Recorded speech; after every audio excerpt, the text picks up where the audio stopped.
Speaking with all three candidates, issues like the high cost of living, education, and environmental protections came up again and again.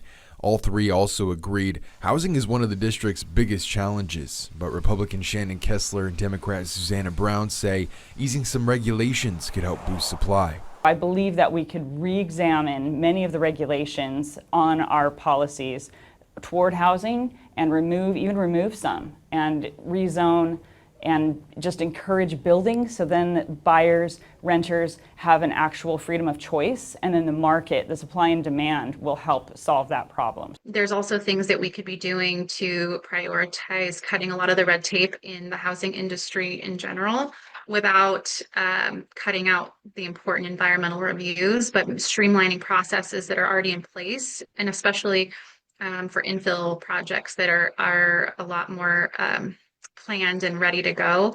We should be able to prioritize that so the developers and the investors aren't holding onto these lots for 2, 3, or more years. Dawn Addis says solutions should be tailored to the area's needs. A lot of it has to do with creating the right kind of housing for the Central Coast. And that's why we've worked on student housing, on senior housing, and housing for people in mobile home residences, knowing that that is some of the most affordable housing on the Central Coast. People also struggle with the high cost of utilities. And so I've brought legislation to bring accountability to the utility companies and to work to bring those costs down. When it comes to education, funding is something that has been a struggle for school districts across the Central Coast. Susanna Brown and Dawn Addis both say support is needed, but emphasize different priorities. Our children really are our future, and so fully funding education is top of mind to me. I've also worked very hard to make sure that with changes in technology, with the advent of AI, with the different ed tech platforms, that our children's data is secure, and that we've done a lot of work on data privacy. It's not always academic. Sometimes it's the emotional needs of our students. They've gone through so much over the last few years, and if we're cutting mental health people in our schools, there could be even more dire needs for them right now that we're not even addressing, and maybe they don't make it through the end of high school. Kessler wants more parental involvement. I support school choice, private school, charter school, homeschool.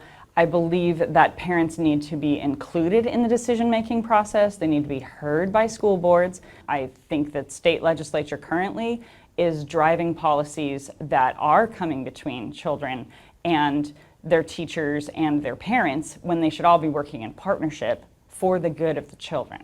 All three candidates say protecting our coastline and environment should be a priority, raising concerns on regulations surrounding battery storage facilities following the Vistra battery plant fire. I'm a Republican candidate. The environment is of utmost importance to me. Conservation and preservation of our gorgeous coastline, even our hills, valleys, and farmlands, is a priority for me. And I believe that the tragic Moss Landing meltdown is just beginning to show its harm.